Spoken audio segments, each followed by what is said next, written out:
오늘 열왕기상 19장에 엘리야는 하나님과 함께 한 산에 서 있습니다. 아니, 한 산에 서 있다기보다는 한 산에서 하나님과 함께 하고 있습니다. 우리가 함께 본문을 읽었지만 하나님께서 엘리야를 찾으시는 것 같고 엘리야는 그 하나님께 대면대면하게 대답하는 것 같습니다. 이 산은 하나님의 산이라고 불리는 호렙산입니다.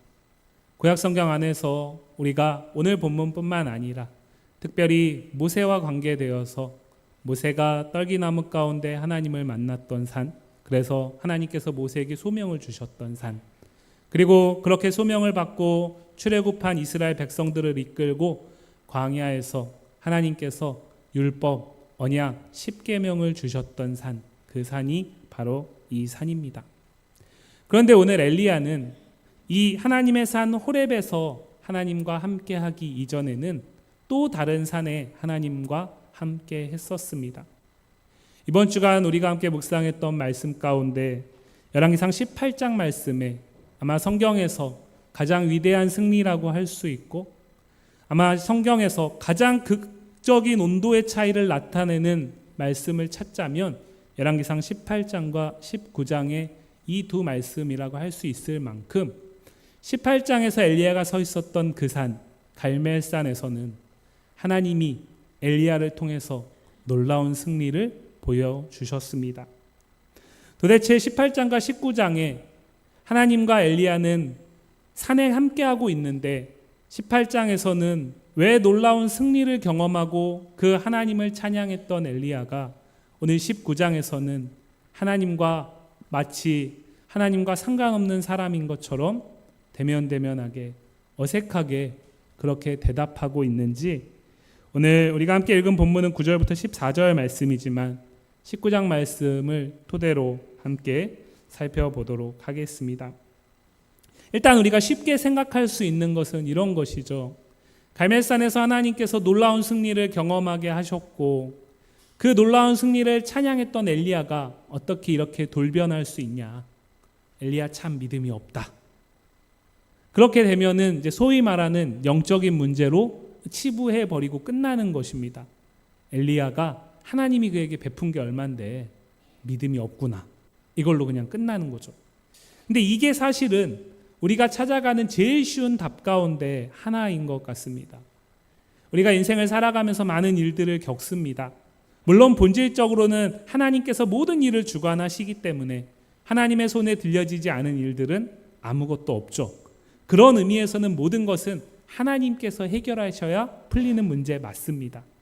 그런데 우리가 모든 것들을 영적인 문제로만 간주하게 되면 정말 그것이 하나님께 더 가까이 나아가게 하는 그런 은혜의 도구로 사용이 되어지는지 그거는 다른 문제입니다. 사실은 오늘 말씀을 통해 보겠지만 하나님조차도 엘리야를 그렇게 대우하지 않고 계십니다. 어떤 의미에서 우리가 영적이다라는 말을 너무나 쉽게 하는 것은 우리가 나름대로 하나님에 대해 그리고 있는 그 그림 안에서 하나님을 재단하고 하나님을 생각하고 하나님을 판단하기 때문일 수도 있을 것 같습니다. 그것은 일단은 우리가 배제하고 그러면 오늘 엘리야는 왜 이렇게 하나님과의 관계에서 전혀 다른 사람인 것처럼 비춰지고 있는가 한번 생각을 해보려고 합니다. 작년에 드라마 가운데 공중파에서 나오지는 않았지만 OTT라는 매체를 통해서 전 세계에서 폭발적인 반응을 일으켰고 그래서 그로 인해서 많은 사람들이 용기를 내서 과거에 자신이 학교폭력의 피해자였다라는 사실을 밝히고 가해자에게 단죄를 요청하게 되는 계기가 됐던 한 드라마가 있습니다. 광고 시간이 아니니까 제목은 말씀드리지 않겠습니다. 그런데 그렇게 그 드라마의 영향력이 엄청 났다라는 거죠. 그리고 그 드라마에서 통쾌하게 피해자가 자신을 가해했던 사람들에게 차곡차곡 복수를 해나가면서 몰락시키잖아요. 그러니까 얼마나 카타르시스가 큽니까? 그러니까 숨죽였던 피해자들이 용기를 내서 일어나기 시작했습니다. 1차적으로는 이제 그 가해자들이 연예인이거나 아니면 지금 세상에서 사회 속에서 명망이 높은 사람들일 경우에 이제 폭로전을 통해서 언론을 힘입어서 자신의 피해, 과거의 피해를 이야기하고 가해자를 단죄하는 방식을 취했죠. 그런데 그 가운데 피해자도 가해자도 일반인인 경우가 있었습니다. 정말 용기 내서 그 일반인 피해자가 일반인 가해자를 문제를 제기하고 자신의 얼굴을 언론의 인터뷰를 통해서 드러내고 그래서 공론화가 된 적이 있습니다. 아마 그 피해자는 기대했을 것입니다. 왜냐하면 그 드라마가 자신이 당했던 그 가해의 현장만큼 참혹했고 그런데 피해자가 놀랍게도 가해자를 단죄했기 때문에 12년이라는 시간이 지났지만 가해자들은 기억하지 못하지만 맞은 사람은 기억을 하잖아요. 그러니까 피해자는 고민하면서 용기를 내서 일어났습니다. 초반에는 여론도 사람들도 막 들끓고 그래서 자신의 뜻대로 될 것 같았습니다. 아마 점점 더 기대가 커갔겠죠. 그런데 어느 순간 이게 사그러들기 시작한 겁니다. 왜냐하면 가해자도 피해자도 그냥 일반 평범한 사람, 소위 말해서 사람들의 시선을 오래 붙잡아둘 수 있는 사람들이 아니었기 때문이었습니다. 지난주에요. 그 피해자가 극단적 선택을 했다는 기사를 봤습니다. 왜 그랬을까요? 아마 제가 생각하기에는 해결될 것이라는 기대가 엄청나게 컸을 것 같습니다. 그런데 그 기대가 이루어지지 않는 현실을 보면 볼수록 절망이 훨씬 더 커졌겠죠. 자신은 용기를 냈습니다. 이제는 그 문제가 해결되어야 하는데 오히려 얘기하지 않은 것보다도 못한 상황들이 펼쳐지기 시작하는 겁니다. 살아갈 수 있는 힘이 없어진 것이죠. 그래서 그 절망 가운데서 스스로 극단적인 선택을 한 것입니다. 제가 왜 이 말씀을 드리냐면 오늘 엘리야의 상황을 이해하는데 중요한 단서가 됩니다. 엘리야가요, 오늘 이 하나님의 산 호렙에 서기 이전에 열왕기상 18장에서 갈멜산에서 그는 자신의 노력과 자신의 의지와 자신의 능력을 가지고 갈멜산에서 하나님이 참 신이라는 사실을 밝히는 싸움을 치르지 않았습니다. 하나님께서 엘리야를 부르셨고 엘리야를 보내셨고 하나님의 말씀을 따라서 착착착착착 해서 비가 그친 3년 6개월이 지난 다음에 비를 내리기 이전에 하나님이 진짜 하나님이다라는 사실을 밝히는 그 전쟁터에 하나님이 엘리야를 세우신 겁니다. 그리고 그 하나님이 함께했기 때문에 엘리야는 두려움 없이 아합 왕 앞에 그리고 바알 선지자들 450명 앞에 여전히 하나님을 인정하지 않는 백성들 앞에서 홀로 서 있었을 수 있었던 것입니다. 감사하게도 하나님께서 주관하셨던 그 싸움이 큰 승리로 끝나게 되죠. 하나님과 바알 사이에서 머뭇대지 말고 어느 한편을 택하라고 말할 때 중간지대에 서 있었던 모든 백성들이 그 모든 광경을 보면서 이제는 엘리야가 저 바알 선지자들을 잡으라고 했을 때 주저하지 않고 가서 잡습니다. 그래서 죽이게 되죠. 그리고 하나님께서 비를 내리시는 모습을 보면서 아합조차도 아무 말을 하지 못하게 됩니다.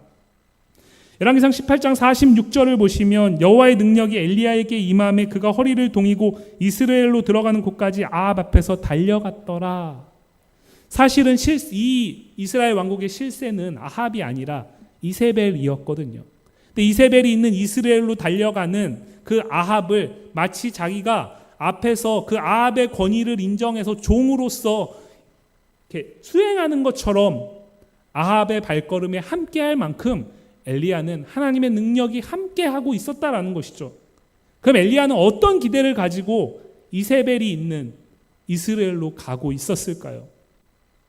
엘리야는 아합이 그 갈멜산에서 목격한 것들을 부인할 수 없었기 때문에 아합을 통해서 이스라엘도 하나님이 참 하나님이라는 사실을 받아들이고 그 지도자의 정책을 통해서 이스라엘의 모든 바알이 회파되고 이제 이스라엘이 온전히 하나님만을 예배하는 나라로 회복될 것을, 깨끗하게 정화될 것을 기대했을 것이라는 사실은 너무나 간단하고 상식의 문제라고 생각을 합니다. 그런 기대를 가지고 하나님의 능력을 힘입어서 달려가는 엘리야의 발걸음이 얼마나 가벼웠겠습니까? 그런데 이스라엘에 가서 엘리야가 기대했던 그 모습을 만나지 못한 것입니다. 열왕기상 19장 3절 말씀을 보면 그가 이 형편을 보고 일어나 자기의 생명을 위해 도망하여 유다에 속한 브엘사바에 이르러 자기의 사환을 그곳에 머물게 하고 했습니다. 3절에서 이 형편이 뭘까요? 함께 읽진 않겠지만 1절과 2절 말씀에서 보면 아합이 와가지고 이제 실세인 이세벨에게 자신이 갈멜산에서 겪었던 일들을 상세하게 이야기를 해줍니다. 전해줍니다. 여기까지는 엘리야의 생각대로 잘 가고 있는 거죠. 그런데 놀라운 건 무엇이냐면 그 얘기를 듣고 나서 이세벨의 반응입니다. 이세벨이 엘리야에게 사신을 보내가지고 네가 죽였던 그 바알 선지자들의 죽음을 내가 오늘 너에게 그대로 갚겠다라고 복수를 선언한 겁니다. 엘리야는 무엇을 기대했다고요? 하나님이 갈멜산에서 일하신 그 하나님의 강력하신 능력이 이제는 이스라엘 이곳에 있는 이세벨과 이스라엘 온 땅을 뒤덮어서 하나님의 능하신 나라, 하나님의 통치하시는 나라로 회복되기를 기대하고 거기에 부풀어서 이스라엘에 왔는데 이세벨을 통해서 그 사신을 통해서 들은 이야기는 내가 너를 죽이겠다라는 거였어요. 조금도 누그러들지 않고 오히려 더 완고해져 있었다라는 거죠.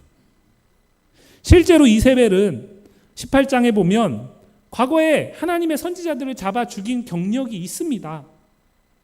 이세벨이 하나님의 선지자들을 잡아 죽일 때 아합 가까이에 있는 오바댜가 그 가운데 하나님의 선지자들을 숨겨가지고 그들을 보호했다라는 말씀이 나오거든요.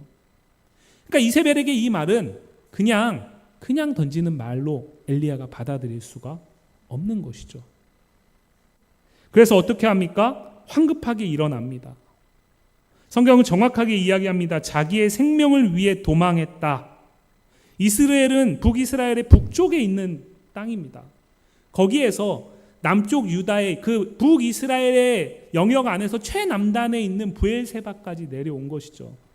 최대한 이 아합과 이세벨의 손이 미칠 수 없는 지역을 찾아서 달려온 것입니다. 아마 숨 한 번 쉬지 않고 물 한 모금 마시지 않고 달려 내려왔을 것입니다. 뒤도 돌아보지 않고요. 그렇게 브엘세바에 이르러서 엘리야는 또 한 가지 선택을 합니다. 자기의 사환을 그곳에 두고 자신은 광야로 들어갑니다. 자기의 사환을 그곳에 두고 자신은 광야로 들어간다라는 게 무슨 의미일까요?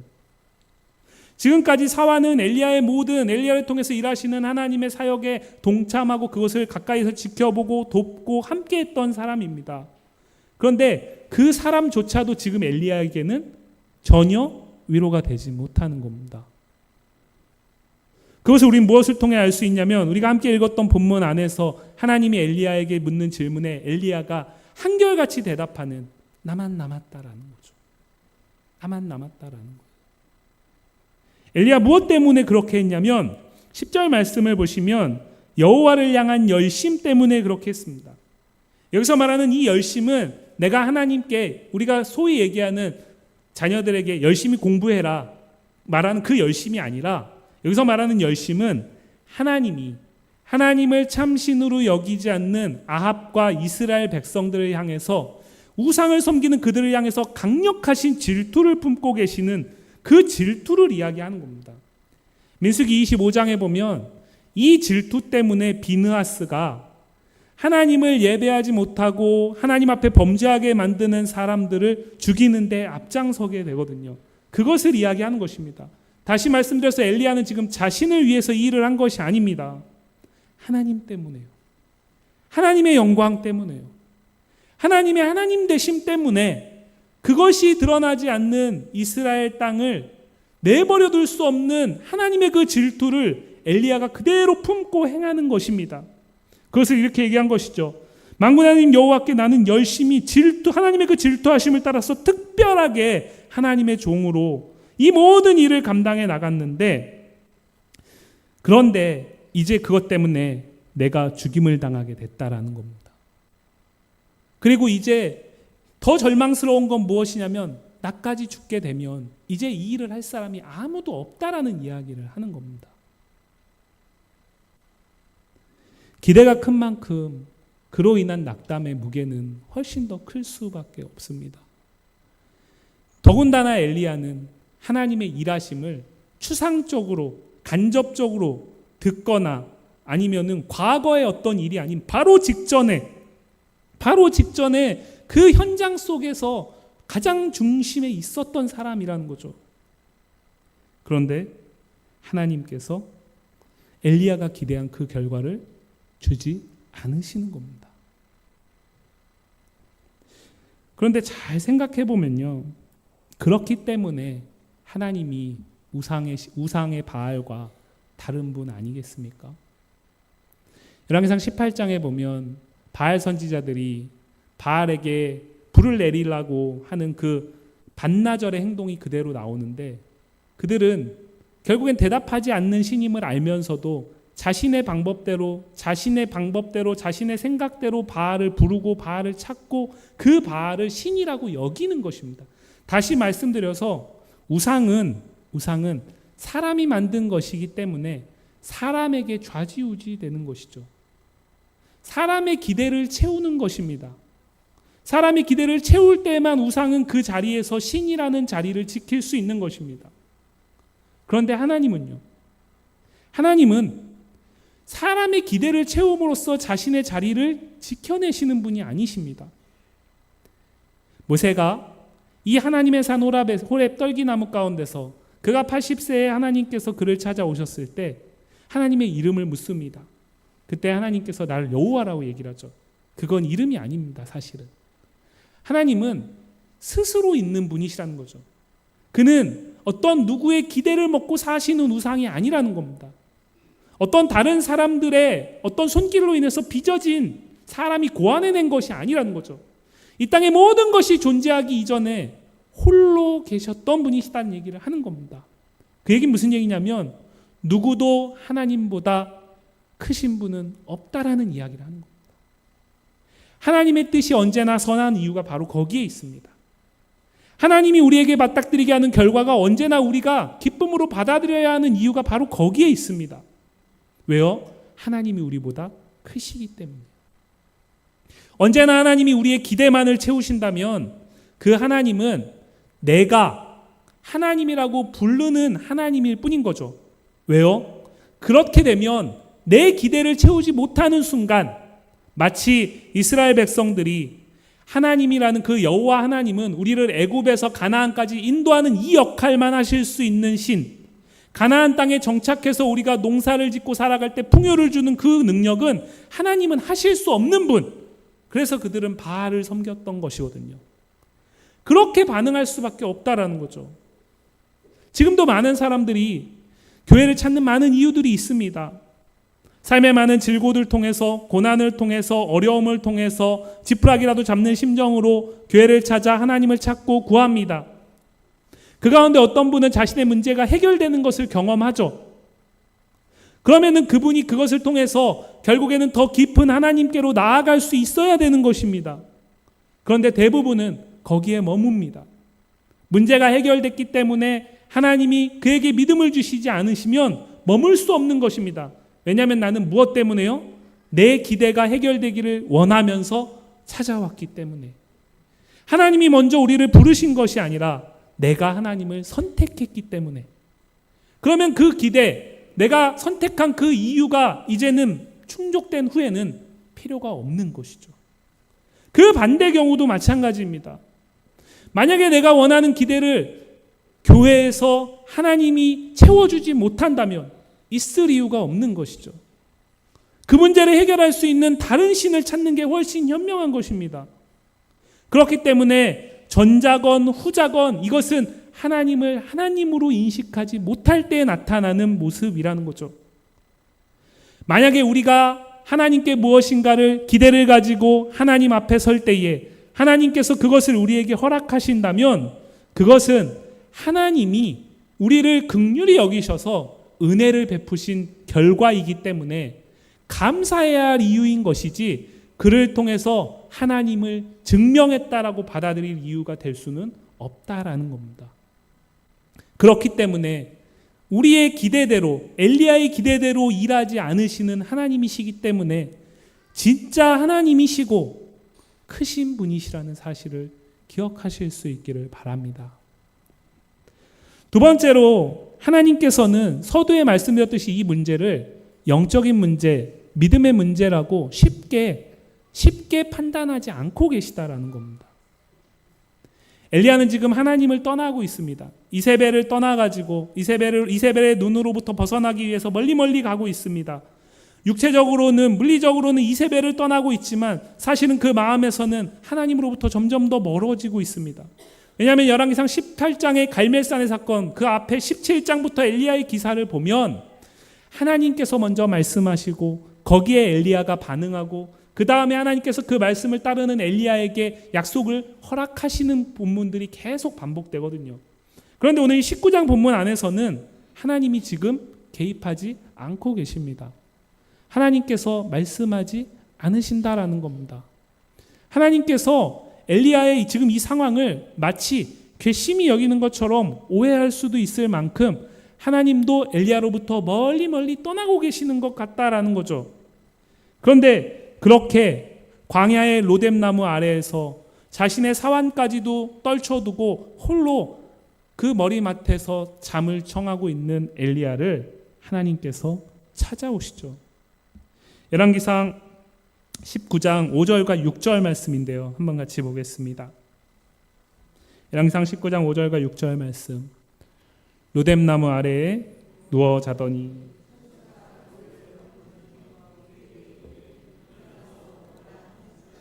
본즉 머리맡에 숯불에 구운 떡과 한 병 물이 있더라. 이에 먹고 마시고 다시 누웠더니 하나님이 여전히 말씀하지 않으십니다. 어쩌면 하나님은 지금 엘리야에게 말보다 설득보다 위로보다 더 중요한 것이 있다라는 사실을 알고 계시는 것 같습니다. 하나님 어떻게 하시죠? 절규를 토해내고 차라리 내 생명을 거두어가 달라고 말하는 엘리야를 향해서 잠들어 있는 엘리야를 당신의 천사를 보내셔가지고 어루만지십니다. 쓰다듬으십니다. 그러니까 지금 3층에 개 2마리가 있거든요. 지난주에 제가 광고 오후 예배 때 했었는데 오늘 아이들이 없어가지고 우리 성도님들이 손을 들고 계신 분들이 아무도 없으시더라고요. 아이들이 위에서 완전 강아지에게 마음을 뺏겨버렸습니다. 근데 그 아이들이 우리 다음 세대들이 강아지를 너무나 사랑하니까 어떻게 하냐면 물릴 것에 대한 두려움이 없이 가서 이렇게 쓰다듬어 주고 있어요. 무엇 때문에요? 사랑하기 때문에. 사랑하기 때문에 내 마음을 전해주는 거죠. 쓰다듬어 주는 겁니다. 하나님 지금 엘리야를 그렇게 대우하고 계세요. 하나님 나 죽여주십시오. 하나님 차라리 내 목숨을 거두어가 주십시오. 저 이세벨에게 죽임 당하는 것보다 하나님께 죽임 당하는 게 낫습니다. 내가 지금까지 하나님 앞에서 특별한 특심을 가지고 많은 일들을 감당하면서 내가 충분히 하나님의 뜻을, 하나님의 그 질투하심을 충분히 감당해내면서 이 이스라엘을 회복시키는데 설 수 있을 거라고 생각했는데 지금 보니까 나는 조상들에 비하면 택도 없습니다. 하나님 나 데리고 가주세요 라고 얘기를 하는 거예요. 그런데 하나님 거기에 대해서 네가 어떻게 그럴 수 있냐? 생과 사는 나에게 달린 거 모르냐? 사르밧 과부의 그 가정에서 이제 마지막 그 떡 하나 먹고 죽으려고 했던 사르밧 과부 어떻게 살렸는지 네가 알지 않냐? 그런데 네가 어떻게 그럴 수 있냐? 그 사르밧 과부의 아들까지도 네가 기도할 때 살려주지 않았냐? 가뭄 3년 6개월 동안 내가 너를 어떻게 먹였냐? 내가 너를 어떻게 입혔냐? 어떻게 지켰냐? 말하지 않으신다라는 거예요. 지금 엘리야에게 필요한 건 따뜻함이거든. 내가 여전히 너와 함께 한다라는 그 사실이거든요. 그래서 어떻게 하십니까? 어루만져 주시는 거예요. 여호와의 천사를 보내서 만져주십니다. 잠든 엘리야의 머리를 쓰다듬으시죠. 그 다음에 엘리야가 요구하지도 않았는데 먹을 걸 갖다 주십니다. 물을 갖다 주십니다. 성경을 보면 엘리야는 그러다가 일어났어요. 그리고 먹으라고 하니까 먹습니다. 그런데 그냥 바로 또 누워버려요. 깊이 마음이 상해 있는 거죠. 그런데 하나님 멈추지 않으세요. 7절 보면 또 그렇죠. 여호와의 천사가 또 다시 와서 어루만집니다. 먹으라고 하죠. 먹을 걸 주시면서 먹으라고 합니다. 먹어야지, 힘내야지. 말하지 않으시지만 계속해서 사인을 보내시는 거예요. 너는 나에게 실망했을지 모르지만 나는 여전히 너를 사랑해. 나는 여전히 너와 함께해. 내가 너에게 줬던 그 질투가 나는 여전히 필요해 라고 얘기를 하신다라는 거예요. 행동을 통해서. 우리가 인생을 살아가면서 우리 주변에 있는 사람들에게 때로는 100마디 말보다 같이 먹는 밥 한 그릇이 훨씬 더 위로가 되는 경험들이 있으실 것입니다. 그리스도인들이 참 저도 마찬가지인데 그러니까 목사인 저에게 사실 그런 것 같아요. 모든 기운이 입으로 가 있다 보니까 답을 줘야 된다라는 생각이 강박이 강하고 그냥 들어주는 거를 참 힘들어합니다. 사실은 누군가가 목회적 상담을 저에게 요청을 한다면 그것은 답을 달라는 경우이기도 하지만 사실은 함께 해달라는 경우들이 훨씬 더 돌아보면 많았던 것 같습니다. 그래서 거기에서 집사님, 권사님 이럴 때일수록 기도하셔야 합니다. 이럴 때일수록 새벽 예배 빠지지 마시고 이럴 때일수록 그거 답이죠. 그런데 그 이전에 따뜻한 차 한 잔이 필요한 거죠. 사실은 그 이전에 사실은 함께 그 밥상에서 함께 먹어줄 수 있는 친구로서의 자리가 필요한 거죠. 하나님 지금 엘리야를 그렇게 대우하고 계세요. 그리고 성경에서 엘리야가 이것에 대해서 어떻게 반응을 보였는지 하나님께 그 마음이 돌이켰다라고 말하지 않지만 결국에는 하나님이 엘리야의 길을 인도하셔서 하나님의 산 호렙까지 이끌어 가고 계십니다. 여기서 40주 40야라는 것이 중요합니다. 40주 40야라는 것이 40일이잖아요. 오늘이 하나님의 산 호렙의 원래 그 이전의 주인공은 그 이전에 이곳에서 하나님을 만났던 사람은 서두에 말씀드렸듯이 모세였습니다. 모세가 이스라엘 백성들을 출애굽한 이후에 시내산 아래에서 40일 동안 머무는 가운데 올라가가지고 하나님께 율법 두 돌판을 받게 되는 것이 출애굽기 33장에 나오거든요. 그런데 그 모세가 그곳에서 40일 동안 있는 동안 산 아래 이스라엘 백성들은 어떤 일을 했냐면 모세가 산에 올라가서 내려오지가 않으니까 근데 자신들은 지금 모세만 보면서 여기까지 왔잖아요. 두려움이 생기는 겁니다. 그러니까 아론을 재촉해가지고 금송아지를 만들어내라고 얘기를 해요. 처음엔 아론이 거절을 하죠. 그런데 아론이 계속해서 달려들고 때로는 위협도 하고 그러니까 멈추지 못합니다. 더 이상 거절을 못해요. 결국에는 만들어주고 이것이 우리를 애굽에서 인도한 너희를 위한 신이라는 사실을 선포하면서 결국에는 하나님과 모세가 만나는 산 위에 그 장면 속에서 아래 이스라엘 백성들은 하나님을 떠나는 선택을 합니다. 하나님을 배역하는 선택을 합니다. 그걸 하나님이 아시고 모세에게 지금 산 아래 큰일 났다라는 사실을 알려주세요. 그래서 하나님이 직접 써준 두 돌판을 가지고 모세가 내려옵니다. 내려오는데 그 광경을 보게 돼요. 모세가 하나님을 향한 강력한 질투가 불일 듯이 일어났어요. 그래서 어떻게 하냐면 그 돌판을 던져버립니다. 깨져요. 그러고 나서 하나님께서 그에 대한 책임을 물으시고 거기에 대해서 모세가 기도한 다음에 그 두 돌판을 다시 하나님께서 주시기 위해서 모세를 산으로 부르세요. 그때 출애굽기 33장 20절부터 23절까지의 말씀을 보면 오늘 본문에 이 엘리야를 대하는 모습과 비슷한 장면이 나오고 있습니다. 또 이르시되 내가 내 얼굴을 보지 못하리니 나를 보고 살 자가 없음이니라. 여호와께서 또 이르시기를 보라 내 곁에 한 장소가 있으니 너는 그 반석 위에 서라. 내 영광이 지나갈 때에 내가 너를 반석 틈에 두고 내가 지나도록 내 손으로 너를 덮었다가 손을 거두리니 내가 내 등을 볼 것이요 얼굴은 보지 못하리라. 하나님께서 모세에게 자신을 영광을 보여주세요. 그런데 직접 얼굴을 보게 되면 죽게 되니까 하나님께서 모세를 가리세요. 바위 틈에 모세를 두시고 가리세요. 그리고 지나간 다음에 등을 보게 하십니다. 그 다음에 다시 두 돌판을 주시거든요. 그런데 오늘 이 말씀 속에서 하나님께서 엘리야에게 동일하게 하세요. 어떻게 하시냐면 하나님께서 엘리야에게 묻습니다. 엘리야야, 네가 어찌하여 지금 여기 있냐? 하나님 지금 갑자기 엘리야를 책망하는 것일까요? 그렇지 않습니다.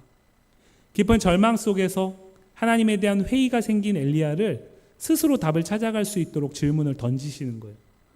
네가 지금 어찌하여 여기 있냐? 그러니까 엘리야가 이렇게 대답하죠. 그가 대답하되 내가 만군의 하나님 여호와께 열심히 유별합니다. 이는 이스라엘 자손이 주의 언약을 버리고 주의 제단을 헐며 칼로 주의 선지자들을 죽였음이오며 오직 나만 남았거늘 그들이 내 생명을 찾아 빼앗으려 합니다. 그 얘기를 듣고 11절 말씀에 보면 하나님께서 이렇게 말씀하세요.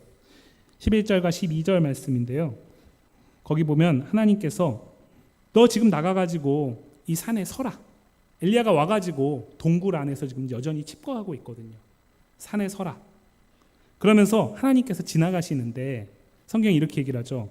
여호와 앞에 크고 강한 바람이 산을 가르고 바위를 부수나 그 가운데 하나님이 안 계신다라는 거예요.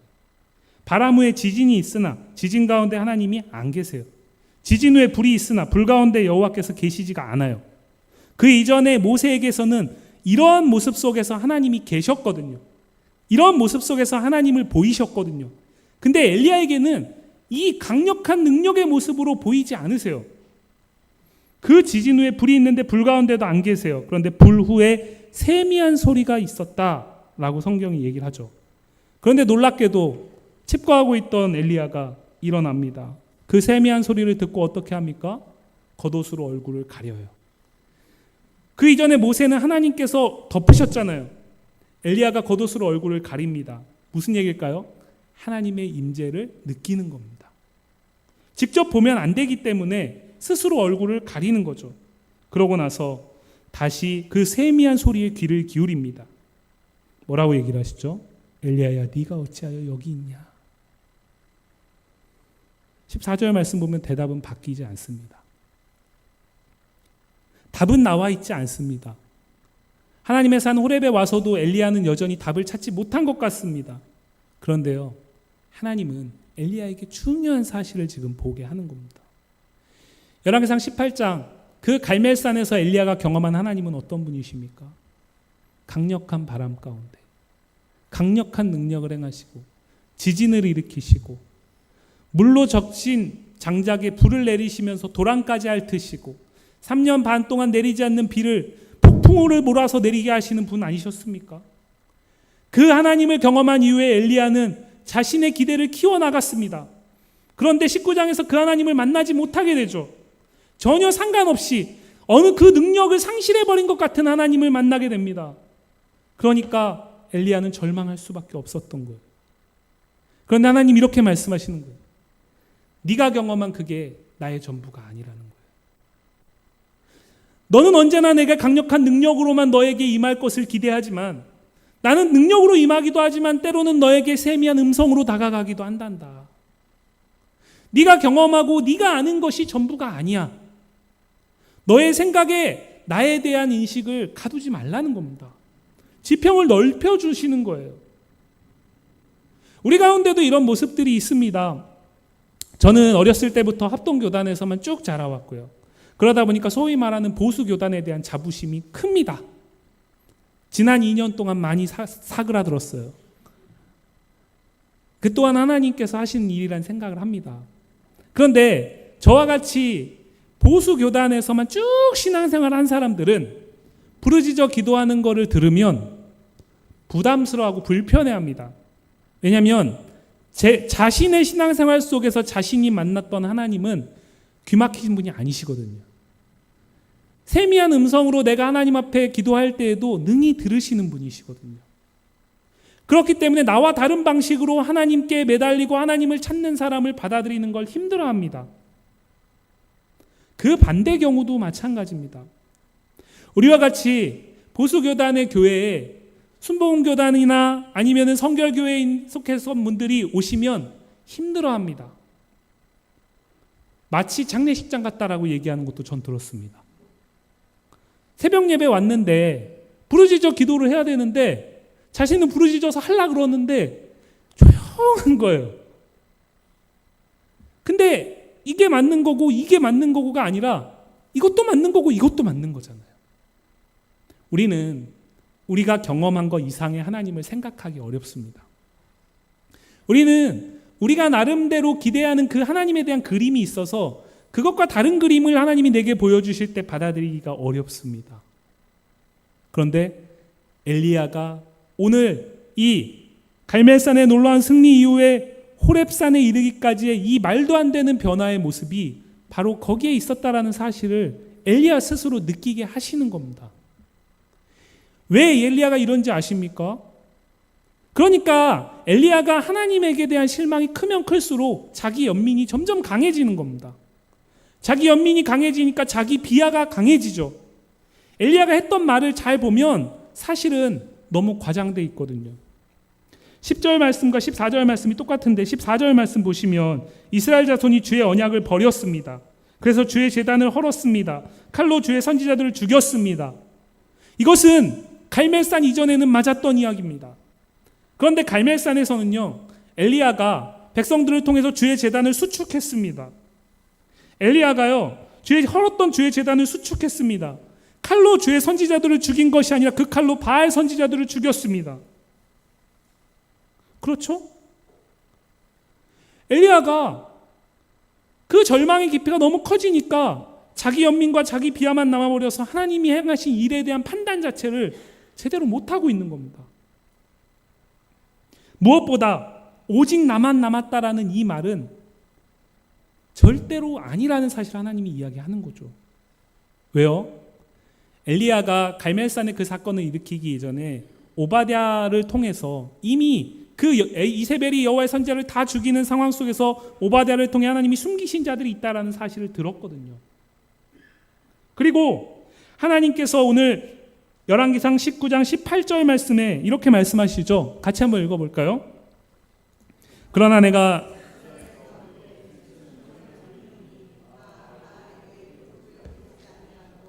다 바알에게 입맞추지 아니한 자니라. 뭐라고 말씀하시죠? 이스라엘 가운데 7,000명을 남겨뒀다라는 거죠. 이 사람들은 어떤 사람입니까? 바알에게 무릎을 꿇지 않은 사람이요, 바알에게 입맞추지 아니한 사람이요, 엘리야가 품었던 여호와의 그 열심, 여호와의 그 질투를 가지고 이 험한 세상을, 이 악한 시대를 여전히 하나님 앞에서 감당해내는 사람들이 7,000명이 있다라는 겁니다. 여기서 말하는 7,000명은 실제 숫자 7,000명을 말하기도 하지만 완전수 7에다가 충족수 10을 3번 곱한 거니까 하나님이 예비하신 자들이 있다라는 사실을 강조하는 겁니다. 혼자 아니라는 거예요. 너 혼자 아니라는 겁니다. 혼자라고 느낄 때 그 절망은 훨씬 더 깊어지거든요. 혼자라고 느낄 때 그 자기 비하와 연민은 훨씬 더 벗어날 수 없는 수렁으로 나를 인도하거든요. 신앙생활에 영혼의 깊은 밤을 보내는 사람들을 만나보면 그 사람들은 철저히 자기 자신을 고립시킵니다. 그럴 때일수록 하나님은 어떻게 해야 된다라고 말씀하시는 거예요? 너 혼자가 아니라는 거예요. 너 혼자가 아니라는 겁니다. 하나님 엘리야에게 구구절절 설명하지 않습니다. 여기에 대해서 너 어떻게 그럴 수 있니? 너 이거 틀렸고 이거 틀렸고 이거 틀렸고 이렇게 말하지 않습니다. 왜요? 이제 엘리야는 스스로 답을 찾았다라고 생각하시는 거예요. 그러니까 15절 이하에서 하나님께서 야, 이제 너 여기에 있지 마라. 빨리 다시 북쪽으로 올라가서 네가 해야 될 이러이러한 일이 있다라고 가르쳐 주시는 겁니다. 하나님이 그렇게 하시겠다라는 거예요. 우리의 기대대로 움직이지 않으신다 그래서 하나님이 아니신 것이 아닌 것처럼 하나님이 계시지 않는 것처럼 느껴지는 그 순간에 그래서 나 혼자만 있다라고 느끼는 그때에도 하나님은 여전히 일하고 계십니다. 하나님은요, 과거와 현재만 아는 우리보다 미래까지도 알고 계시는 더 큰 계획, 세상을 주관하시는 창조주이시기 때문에 하나님은 당신의 때에 당신의 뜻대로 당신의 일을 볼 수 있도록 일하고 계신다라는 거죠. 왜 엘리야가 절망했을까요? 나 죽으면 이제 이스라엘은 소망이 없다라는 거예요. 그런데 하나님 뭐라고 말씀하시는 거예요? 너 아니어도 있다라는 거예요. 그러니까 엘리야가 어떻게 합니까? 가서 자신의 후계자로 엘리사를 세우는 겁니다. 결국 하나님은 모세를 다시 일으켜 세우셨던 그 하나님의 산 호렙에서 엘리야를 다시 회복시키십니다. 그런데 그 과정 속에서 하나님은 엘리야를 세심하게 다루세요. 엘리야를 사랑하시기 때문에, 엘리야의 그 절망에 공감하시기 때문에, 그럴 수 있다라고 생각하시기 때문에. 왜요? 엘리야는 신이 아니거든요. 엘리야는 하나님이 아니거든요. 엘리야는 우리와 성정이 똑같은 연약한 사람이심을 아시기 때문이에요. 지금 우리 교회가 이런 시간을 보내고 있지 않을까 싶습니다. 우리가 원하는 결과를 우리가 얼마나 간구했습니까? 그리고 감사하게도 하나님은 우리에게 그 결과를 주셨죠. 그러면은 그 이후에는 이러한 기대들이 우리에게 있었잖아요. 그런데 시간이 지날수록 그 기대는 점점 멀게만 느껴집니다. 하나님이 일하지 않으시는 것처럼 느껴진단 말이죠. 그런데 하나님이 일하지 않으셔서가 아닙니다. 우리의 생각대로 하나님이 일하지 않으신다면 우리는 오히려 생각해야 합니다. 하나님이 우리보다 더 크신, 그 크신 하나님께 기대를 거두지 말아야 합니다. 우리의 기대, 우리의 때에 일하지 않으시는 그 하나님이 반드시 당신의 때에 당신의 뜻을 당신의 방법으로 이루어 가실 것을 확신해야 합니다. 그럴 때에 우리는 오늘 엘리야의 이 절망에 함께 빠지지 않을 수 있습니다. 혹 내가 지금 그렇다 하여도 여전히 우리에겐 소망이 있습니다. 왜냐면요, 하나님은 엘리야를 이해하시거든요. 하나님은 그런 우리의 연약함을 이해하십니다. 예수님께서요, 자신이 십자가에서 죽임당하고 부활할 거라는 사실을 믿지 않았던 베드로가 깊은 절망 가운데서 결국에는 예수님을 부인하기까지 하잖아요. 저주하기까지 합니다. 부활한 이후에 콧바트리고 있는 베드로를 갈릴리에 먼저 찾아오셨어요. 그래가지고 베드로와 요한에게 예수님께서 그의 잘못이 아니다, 내가 너희를 통해서 나의 교회를 이루어가겠다라는 그 사명을 주시기에 앞서서 어떻게 하십니까? 고기를 구워가지고 먹이셔요. 지금 우리에게 필요한 건 그겁니다. 그렇기 때문에 어떤 분들은 혹여라도 이런 상황 속에서 무슨 소풍 생각하실 수 있으실 것 같아요. 더 중요한 게 있는데. 근데 그렇기 때문에 더 우리가 혼자가 아니라는 사실을 함께 교회를 이루어가면서 확인하는 것이 필요합니다. 하나님께서요, 우리를 홀로 두지 않으시거든요. 홀로 두지 않으시고 바알에게 무릎을 꿇지 않고 바알에게 입맞추지 않았다라는 얘기는 여전히 지금 이 세상 가운데서도 하나님이 교회를 통해서 일하실 것을 믿고, 그렇기 때문에 그 하나님을 두려워함으로써 하나님의 마음에 합하고 하나님의 뜻을 이루어가기를 소망하는, 예수님이 주인 되시는 교회에 대한 소망을 놓지 않는 사람들을 함께하게 하기 위해서 하나님이 우리를 교회에 이루게 하신 줄 믿습니다. 그것이 오늘 우리에게 여전히 크신 하나님을 기대하게 할 수 있는 시작이 될 것이고, 그것이 그 하나님을 더욱더 붙들 수 있게 하는 능력이 될 줄 믿습니다. 사랑하는 성도 여러분, 하나님은 우리보다 크십니다. 아니, 하나님은 그 무엇과도 비할 수 없는 크신 분이십니다. 절망과 낙담, 자기 연민에 빠진 우리를 일으키기 위해서 하나님은 우리를 홀로 두지 않으셨습니다. 안타깝게도 우리의 자녀들이나 우리의 가족들 중엔 지금도 영혼의 깊은 밤을 보내고 있는 분들이 계신 줄 압니다. 그러나 하나님 그들도 여전히 사랑하시는 줄 믿으시기 바랍니다. 어쩌면 그들이 느끼지 못하고 인정하지 못하지만 하나님 지금 그들을 어루만지고 계신 줄 믿습니다. 그들이 하루를 살 수 있는 힘을 공급하시는 줄 믿습니다. 그래서 결국에는 하나님의 자리에, 마땅히 있어야 할 그 예배의 자리에 돌아오게 하실 줄 믿으시기를 바랍니다. 여러분, 하나님의 크심을 신뢰합시다.